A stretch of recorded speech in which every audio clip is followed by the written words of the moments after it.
打开了 Kompass. Die Schweiz redet mehr als 4 Sprachen.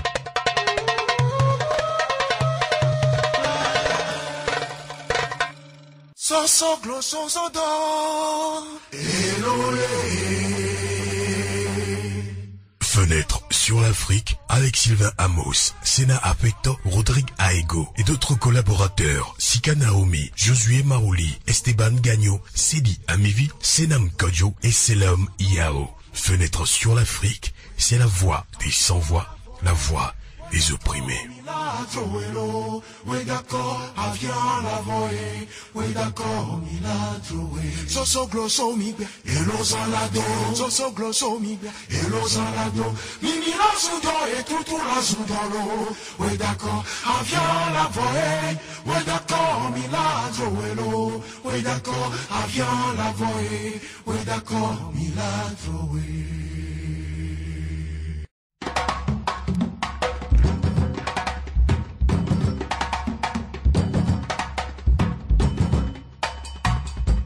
Bonsoir Abidjan, bonsoir Bamako, bonsoir Lomé, Ouagadougou, Dakar, bonsoir à toute l'Afrique et fidèles éditrices auditeurs de Radio Kanalka, merci de nous suivre en direct également sur notre page Facebook. Eh bien, les grandes lignes du débat de ce soir. Pendant que la CEI, Commission électorale indépendante, radie Laurent Gbagbo, Blé Goudé et Guillaume Soro de la course présidentielle, le troisième mandat d'Alassane Ouattara provoque de vives contestations. La CEI est-elle vraiment indépendante pour assurer la transparence de ces élections? Doit-on craindre un remake de 2010 qui avait fait déjà 3000 morts en Côte d'Ivoire? Eh bien, quelques tentatives de réponse dans ce débat panafricain avec nos invités que nous vous présenterons dans quelques instants.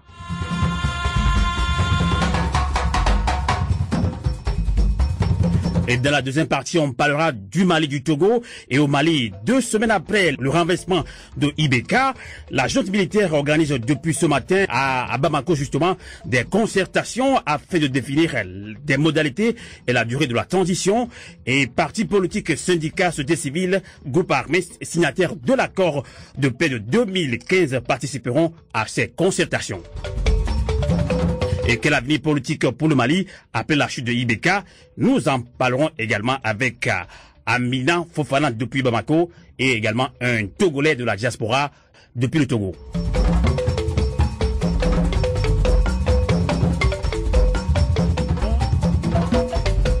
Nous allons vous présenter des invités. D'ailleurs, on va commencer d'abord par les femmes. Nathalie Jam, bonsoir. Bonsoir. Merci beaucoup d'être au studio de Radio Kanalka.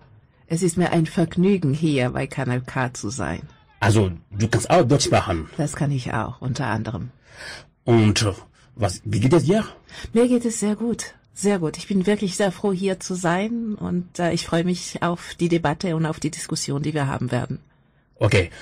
Et avec nos auditrices et auditeurs, ne vous affolez pas, cette émission ne va pas se faire en allemand, on le fera pratiquement en français, puisque l'allemand, voilà, c'est un peu compliqué pour certaines personnes, des auditeurs comprennent, mais voilà, on va se parler en français. Et tout de suite, on va présenter nos invités qui sont déjà en ligne. Déjà, notre collaborateur Sena Apeto depuis Luxembourg. Bonsoir Sena Apeto. Bonsoir Sylvain Amos et bonsoir aux invités. J'espère que Marie-Paul Blabli est déjà avec nous depuis la région parisienne. Bonsoir Marie-Paul Blabli. Bonsoir à vous, bonsoir à tout le monde. Merci beaucoup. Nous avons également Dr Kéran Boga et Dr Sako Boga plutôt depuis la région de Milan ou de l'Italie, je sais pas quoi, mais je pense qu'il réside en Italie actuellement. Je pense qu'il est dans une manifestation, il vient de finir, mais Dr Boga, bonsoir. Oui, bonsoir cher ami Amos Sylvain. Je veux saluer également toutes les personnalités invitées sur le plateau et également celles qui sont en duplex via le Skype. Merci beaucoup. Merci beaucoup. Je suis effectivement en Italie, à Milan. À Milan. Merci beaucoup de le rappeler. Nous avons depuis le au Togo David Dossé qui est le porte-parole et justement il est le premier porte-parole du mouvement Togo Debout. Bonsoir David Dossé. Oui, bonsoir Sylvain, bonsoir à tous. Merci également. Alors, on va commencer la présentation comme le dit les noms, oui, mais qui est Nathalie Yam, conseillère exécutive de Mamadou Koulibaly qui est candidat à l'élection présidentielle en Côte d'Ivoire. Alors d'abord, comment se porte le parti leader? Écoutez, merci. Le parti leader se porte très bien. Nous venons de réussir à pouvoir présenter le dossier du professeur Mamadou Koulibaly à l'élection présidentielle. Nous avons rempli toutes les conditions posées par le pouvoir, celles qui sont constitutionnelles et celles qui le sont un peu moins. Nous avons réussi à démontrer l'assise du professeur Koulibaly, l'assise nationale. Donc le parti se porte bien, mais le parti est très concentré parce que c'est une période cruciale, c'est une période difficile, c'est une période dangereuse. C'est une période volatile pour les populations de Côte d'Ivoire et pour toute la sous-région. Donc, il y a de grands enjeux devant nous. D'accord, on parle de la Côte d'Ivoire, on parle de cette élection. Des gens disent que est-ce que l'élection sera transparente? Troisième candidature d'Alassane Ouattara. Juridiquement, on nous dit que ça passe pas. Quelle est votre réaction là-dessus? La candidature de monsieur Alassane Ouattara est une candidature illégale. C'est une candidature qui ne répond à rien, sinon à la volonté permanente de ce monsieur de violer les lois, même celles qu'il écrit lui-même. Il prend un malin plaisir à les violer.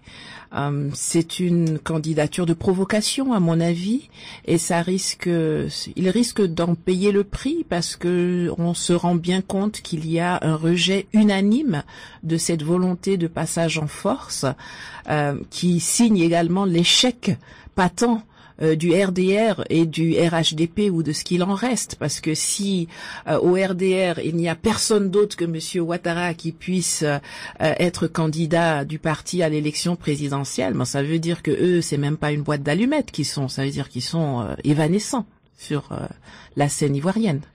On va voir ce que pense Marie-Paul Babli. Marie-Paul Babli est juriste enseignante en droit et conférencière. Marie-Paul Babli, vous êtes juriste, un bon nombre de juristes, y compris des Ivoiriens, pensent que la constitution ivoirienne ne permet pas à Alassane Ouattara de briguer un troisième mandat.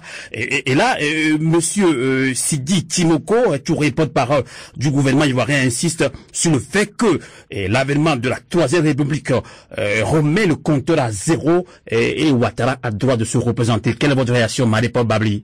Alors, la question a fait débat plusieurs fois déjà, et je pense qu'il n'y a pas lieu de tergiverser. Cette constitution de 2016 était claire et assez limpide. Il y a eu les constitutionnalistes qui ont travaillé dessus, qui sont passés, bien sûr, sur tous les réseaux, sur tous les médias pour expliquer clairement que M. Ouattara ne pouvait pas briguer à une troisième magistrature. C'était assez clair. Alors, les articles étaient les articles 55 qui reprenaient l'ancien article 35 de notre ancienne constitution de 2010 qui disait qu'on avait droit à un mandat renouvelable une fois. C'est assez clair. Et la continuité législative aussi disait que cette nouvelle constitution ne mettait pas fin, d'accord, à toutes les dispositions anciennes qui n'étaient pas contraires à la nouvelle. Donc, à partir de ce moment-là, il n'y a pas lieu de débattre. Donc, tous les autres débats pour pouvoir se justifier dans le camp du RHDP sont pour nous vraiment juste une manœuvre pour pouvoir justifier l'injustifiable. Alors, la constitution et le statut d'un pays, c'est très clair. Il faut respecter les lois et les ordres qu'on s'est lui-même imposés dans sa propre constitution. Il a dit qu'il ne ferait pas un troisième mandat. Il a répété partout. Aujourd'hui, il revient sur sa position. Pour des raisons, il dit, de circonstances exceptionnelles, c'est-à-dire la mort de son premier ministre. En aucun cas dans une constitution, il est dit que lorsqu'il y a une exception comme ça, on a le droit de déroger à des règles purement établies. Donc tout ce débat-là a l'air complètement faux. D'un premier mandat d'une nouvelle législature, en aucun cas M. Alassane Ouattara a été élu, ou du moins imposé, sous l'ancienne constitution, alors qu'ils ne remettent pas en cause et n'essaient pas de se dédire. C'est assez clair pour nous. En tout cas pour la plupart des juristes, sauf ces juristes à eux qui essaient de de un peu entourlouper la chose sous la pression des membres du gouvernement. D'accord, on comprend très bien, vous êtes juriste, je l'ai rappelé. On va voir ce que pense également Dr Boga Sako Gervais. Il est président fondateur de la Fondation ivoirienne pour les droits de l'homme et la vie et politique FIDOP. Alors, Dr Boga Sako, vous l'avez dit la dernière fois que Ouattara n'a pas le droit de se représenter, mais il a été reçu hier justement à l'Élysée, Macron qui n'a pas, on sait pas, on connaît pas la position de Macron. Macron dit qu'il ne veut pas s'immiscer dans l'affaire des Africains, affaire d'État des Africains. Quelle est votre réaction là du Dr Boga Sako? En rebondissant sur cette question, je voudrais saluer les deux avis assez pertinents qui ont été développés par mes deux compatriotes Nathalie Yamb et Marie-Paul Babli. Je pense que c'est assez clair et tout. Et puis vous savez, en tant qu'universitaire, parce qu'avant d'être militant des droits de l'homme, je suis enseignant d'université, il y a quand même des principes chez nous à l'université et il y a des maîtres dans chaque domaine. Vous voyez, vous avez remarqué la modestie de Marie-Paul Babli, qui est juriste, mais qui dit des plus grands constitutionnalistes. C'est-à-dire que chez nous, il y a des constitutionnalistes, et pas des moindres, qui sont respectés dans toute l'Afrique et même dans le monde. On peut vous citer Vaudier, René Denis-Segui, Léo Martin, ils sont nombreux.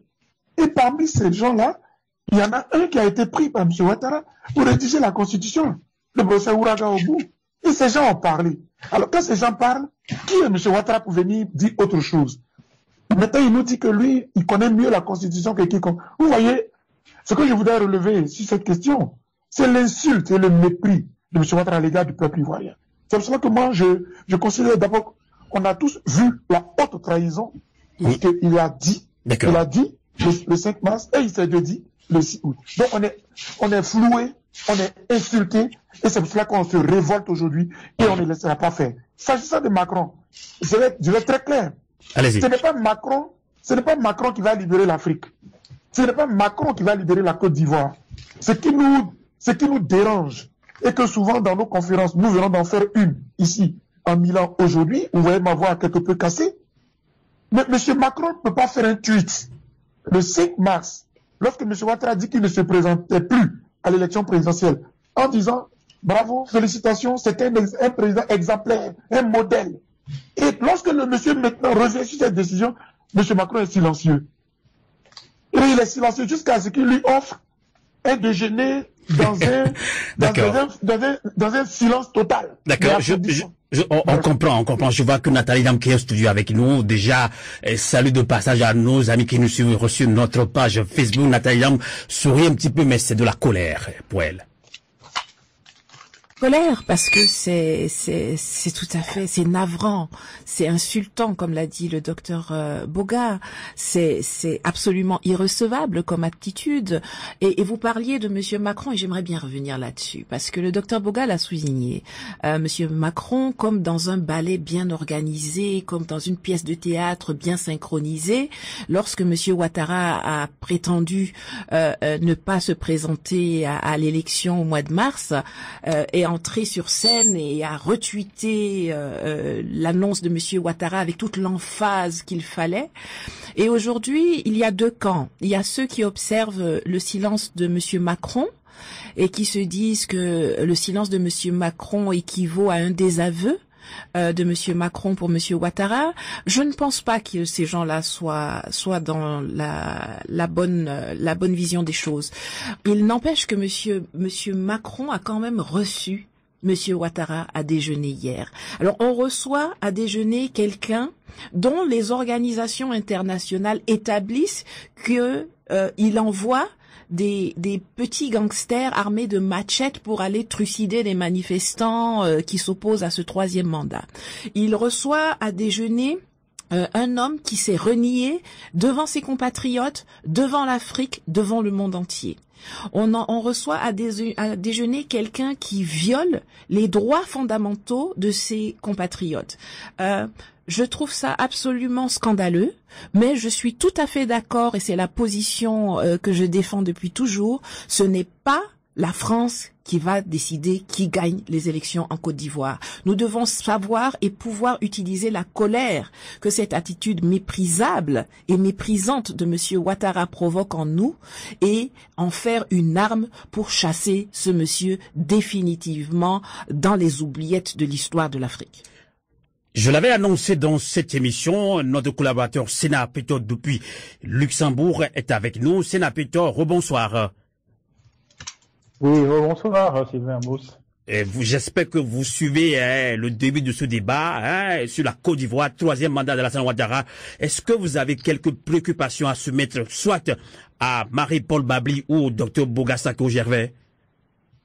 Oui, ce serait un prolongement de la première question qu'il leur a soumise.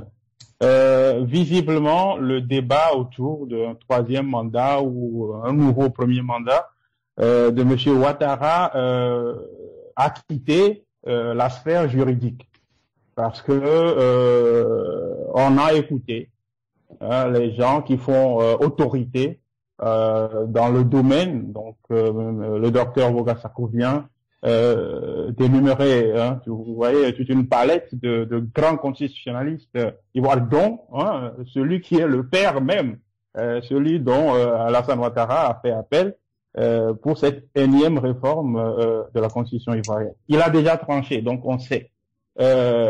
Alors, il y a un analyste togolais qui s'appelle Monsieur Lawson Nsento, qui a pesté justement à propos de ces tripatouillages constitutionnels dans notre sous-région ouest africaine en ses propos. Donc, il lui dit que le compteur à zéro constitutionnel est un mépris pour la République et la démocratie. J'aimerais savoir l'avis de nos invités par rapport à ces propos de M. Lawson. Le compteur à zéro constitutionnel est un mépris pour la République et la démocratie. D'accord. Marie-Paul Babli est jury, je pense que elle est quand même habilitée à répondre à cette question. Marie-Paul Babli. Cette question, merci beaucoup déjà pour la question. Je profite ce que j'ai pas pu faire parce que je répondais d'un taxi et maintenant je suis arrivée. Donc je remercie, je suis ravie de pouvoir faire cette collaboration avec Madame Yamb que je rêvais de rencontrer depuis. Et le docteur Sako, ça fait très longtemps que nous n'étions pas réunis. Donc, bonjour à tout le monde. Alors, je vais répondre clairement si cette question est vraiment même juridique. Parce que lorsqu'on parle de compteur à zéro, vous savez qu'il faut juste justifier les raisons pour lesquelles nous sommes en train d'agir. Je répète déjà que lorsque M. Ouattara a fait son discours le 6 août, il n'a pas parlé de constitution. Il a dit, pour des raisons de circonstances exceptionnelles, je suis obligé de de briguer un 3e mandat. Donc lui, il a carrément mis la constitution de côté. Maintenant que lorsque le débat a tourné autour de la constitution, c'est là où tous m'étaient obligés de dire, mais de toute façon, on remet les compteurs à zéro et de parler également de rétroactivité ou pas. Alors, la question ici, est-ce que c'est un mépris pour la République? Normalement, qu'est-ce qu'on appelle l'état de droit? L'état de droit, en fait, a bien entendu un agencement. L'état de droit, il faut la séparation des pouvoirs, il faut la démocratie, il faut bien entendu également l'alternance politique, etc., etc. Alors ici, qu'est-ce qui se passe? Et bien sûr, cette notion très fondamentale qu'est la hiérarchie des normes, c'est-à-dire le respect de la Constitution. Mais ici, qu'est-ce que nous avons? Nous avons des personnes qui refusent de faire une transition, qui refusent tout simplement de donner la part aux autres partis et surtout de donner la possibilité au peuple de s'exprimer et qui confisquent le pouvoir en prétextant des alibis fallacieux. Et c'est là où il y a problème. Bien sûr qu'il n'y a pas respect de la démocratie ici. Bien sûr qu'il n'y a pas respect de l'alternance politique. Bien sûr qu'on ne respecte pas le vote ou même le choix des citoyens. Alors, bien sûr, il va dire, mais je me suis présenté, le peuple veut décider qu'ils ne veulent pas que je sois président, mais ne nous leurrons pas.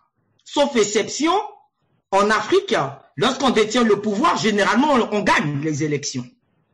Parce qu'on a toutes des structures qui nous sont favorables. En Côte d'Ivoire, la CIE est quasiment favorable au gouvernement. Le Conseil constitutionnel, alors n'en parlons pas. Les fraudes sont en train d'être établies visiblement par le PDCI, etc. Je pense que le parti leader aussi en a parlé. Comment voulez-vous que M. Ouattara, s'il va à des élections, il y aura des élections transparentes, il va gagner? D'accord. Alors, il n'y a même pas lieu de débattre parce que ce monsieur va gagner. Sauf si le peuple ivoirien décide autrement. D'accord, on va voir la réaction tout de suite de Nathalie Jambe. Alors, vous avez écouté Marie-Paul Babli, elle dit, c'est pas moi qui le dis, elle dit que la CEI, Commission électorale indépendante, est dans les mains de Ouattara. Alors, qui va gagner ces élections, selon vous? Je suis tout à fait d'accord avec ce que Marie-Paul vient de dire. D'ailleurs, nous avons participé à des réunions, les représentants du candidat Mamadou Koulibaly ont participé à des réunions récentes avec la CEI, où le président de la CEI dit que lui, il n'est qu'un exécutant. Il le dit devant l'ensemble des représentants des candidats. Moi, je ne suis qu'un exécutant, c'est le gouvernement qui décide et puis moi, j'exécute. Bon, quand on est dans ce cas de figure-là, on sait que la CEI ne pèse rien, ne décide rien. Je suis entièrement d'accord sur le fait que avoir un outil, un organe qui organise des élections qui soient tout sauf indépendants, ce qui est dramatique parce que quand vous prenez la Constitution de Côte d'Ivoire, la seule institution auquel est accolé le mot de l'indépendance, c'est la CEI. C'est la seule à qui on a donné ce poids, ce manteau d'honorabilité qu'est l'indépendance. Mais au lieu de se battre pour obtenir les outils de cette indépendance, le budget, l'indépendance décisionnelle, l'indépendance organisationnelle, logistique, etc., ils se contentent d'être assis et de dire, nous, on est des exécutants. On est payé pendant 5 ans à ne rien faire et lorsqu'il y a un scrutin, on s'arrange pour, dans les 3 mois qui précèdent le scrutin, tout bâcler. Est-ce qu'on peut espérer des élections qui va gagner? La question c'était qui va gagner ces élections si la CEI n'est pas indépendante? Je rejoins Marie-Paul, c'est le peuple qui le décidera. Si vous laissez l'issue des élections dans les mains de Monsieur Coulibaly Koulibaly ou de Mamadou Koné ou de Alassane Ouattara, nous avons perdu. Mais si le peuple se lève et comme en 2000, quand il y a le général Gueye a tenté un hold-up au dernier moment, le peuple se lève et dit notre voix là, vous touchez pas. C'est pas vous qu'on a choisi et exprime sa souveraineté. Alors tout est ouvert et ce sera le candidat choisi par le peuple qui gagnera. Le plus important, si je peux ajouter, on peut se dire qu'on va attendre l'issue des élections pour se lever. Je pense qu'il vaut mieux se lever avant et contraindre dès aujourd'hui Monsieur Ouattara, à défaut de le contraindre de partir ou de rester dans son village à Mougins, de dire, bon, rasseyons-nous à la table et puis discutons pour avoir des conditions d'élection transparentes, inclusives et justes. D'accord. Radio à vous l'été, l'esprit patriotique.